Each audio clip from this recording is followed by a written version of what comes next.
For part 2 of our project, we are going to begin with watercolor paints.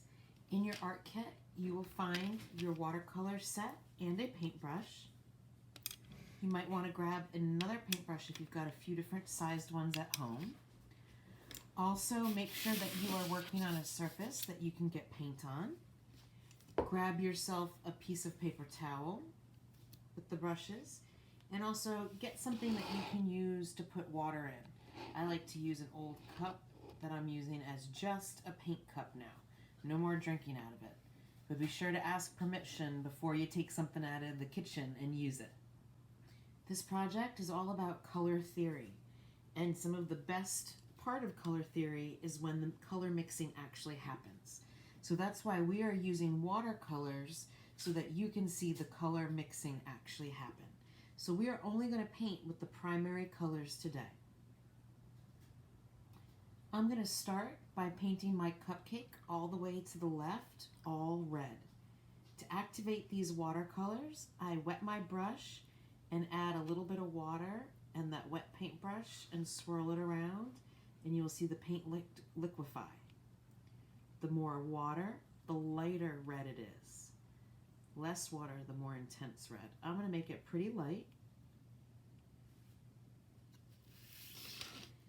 And now I'm going to come paint this cupcake. And I am actually going to paint what is red all through this cupcake.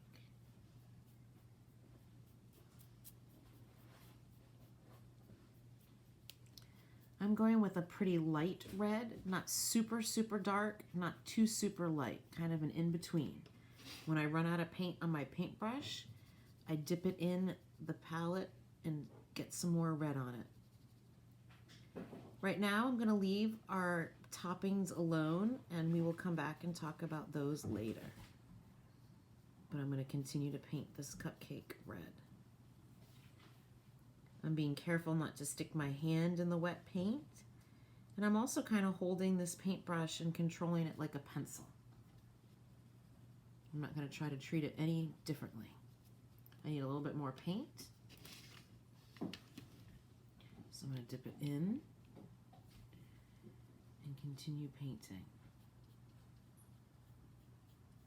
If one section starts to get a little bit darker than another, just go over and it sort of spreads and moves it all around and kind of evens it out.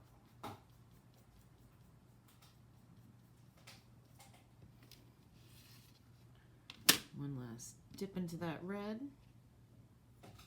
And again, I'm going to do my best to kind of go around my worms for right now. I may go back and make my worms red too, but I'm going to leave that for a decision for later. And I'm carefully trying to get around that worm.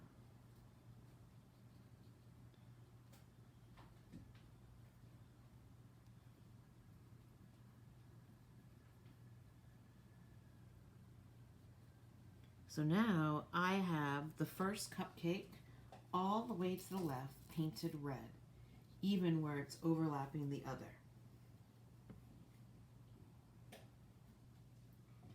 I am not going and painting this cupcake just yet. I'm going to let some of this dry so that I don't have some accidental mixing along the edge. So I'm going to leave my second cupcake in the middle alone, and I'm going to go even further to the right. So here I am, not too far. The third one in, I still have my fourth one here. This one I am going to paint blue. So please wash your brush very good. I also like to wipe it on the paper towel and make sure that I get all of the red off and I don't see anything. So I know I have a clean brush. I am then going to activate my blue paint on my watercolors, again by getting my paintbrush wet, dipping in that water cup and bringing some of the water over and swirling it around, and the paint liquefies. So I'm going to paint this third cupcake blue. Again, I am going to paint over what is overlapping.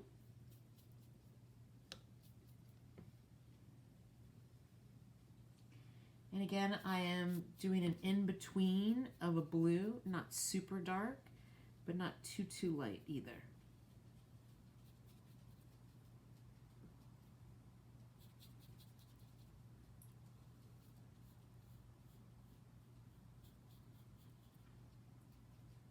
So again, as my paint starts to run out, I dip it back in the water and bring some of the water over to the palette and liquefy it.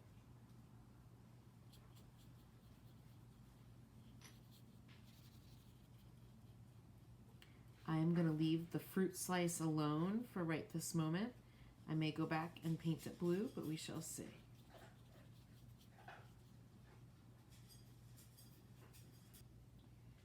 I just washed my paintbrush to get all of the blue paint off. And as you can see, there is quite still a bit of wet paint on this paper, and it is glistening under the light. What I'm going to do is let these two cupcakes, the red and the blue cupcake, dry, perhaps overnight, before I come and paint anything else. So I am going to now paint the second cupcake from the left, our next primary color, which is yellow. The blue and the red have dried. I let them dry overnight. You can let them dry whatever time it takes to let that happen. Before we let any of the cool color mixing happen, what I'm going to do is paint what is white yellow right now, okay? I am not going to paint over the blue nor the red at this moment, just filling in the white. And I can either go over all my sprinkles with the yellow, or I can leave them white like I did the worm and come back later. So that is up to you. To activate my watercolors, I dip my paintbrush in the water and then dip it in the yellow. I'm adding a little bit more water. The more water, the lighter the color is. The less water, the darker it will be. So I've added quite a bit of water. It's liquefied. And I am going to come and paint this cupcake yellow. And right now, I am going to paint over the sprinkles. You may choose to go around them. I'm going to go right over them. And again, I'm just painting this white in the middle. I am careful not to go over the red on the edge here or to go over the blue on the right edge. And anytime I need more paint, I dip it back into the yellow and move it around.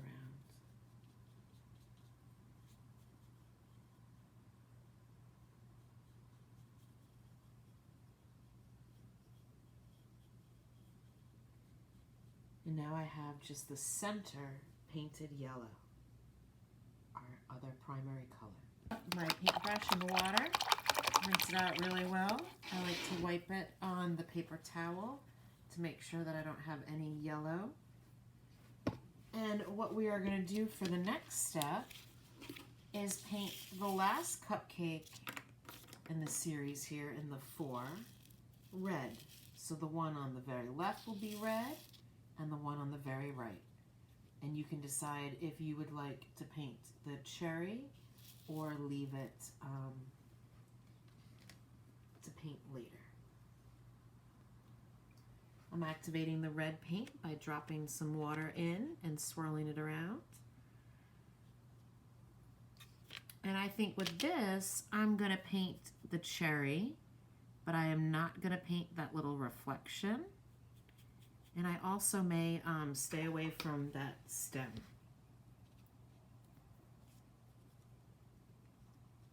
So I'm using a larger brush, and I'm worried about getting in close to that little reflection in that stem. So I'm going to change my tool in just a minute and get a smaller paintbrush and come back.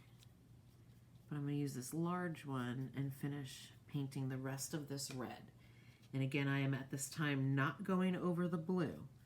I'm going right next to it and trying not to get any red inside of that blue. Not just yet.